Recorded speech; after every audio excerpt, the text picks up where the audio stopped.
Baxtiyor Abdug'afurov, o'zbekcha yoxud Snayper qiz qissasi asari. Asar aslo qahramonlik emas.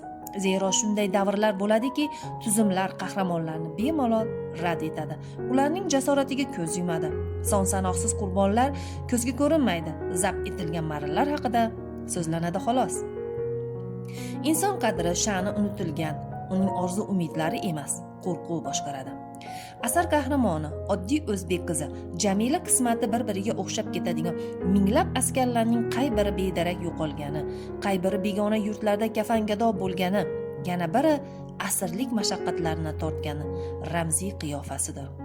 Snayper qiz urush mavzusida yozilgan ta'sirli badiiy qissa bo'lib, asarda frontga chiqqan jasur qiz taqdiri orqali urushning inson taqdiriga qanday ta'sir qilishi tasvirlanadi.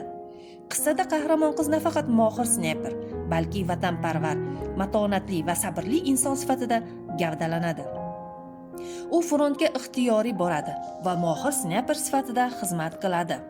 Uning obrazi orqali ayollarni ham urushda qanday og'ir sinovlardan o'tgani, ruhiy matonati va jasorati ko'rsatiladi.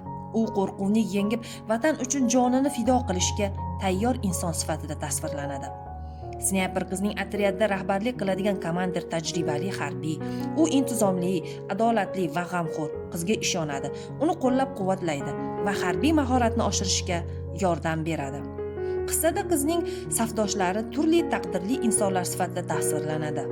Ular orqali front hayoti, do'stlik, o'zaro yordam va jamoa ruhi ochib beriladi.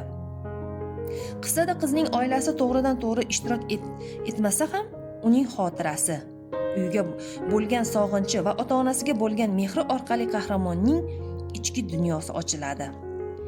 Asar orqali muallif urushning fojiasini, inson ruhiyatida qoldirgan izlarni va tinchlik qadrini ochib beradi. Qissa o'quvchining jasorat, vatanga muhabbati va insonparvarlik ruhida tarbiyalaydi. Ushbu kitobni har bir kitobxon o'qish uchun tavsiya etaman.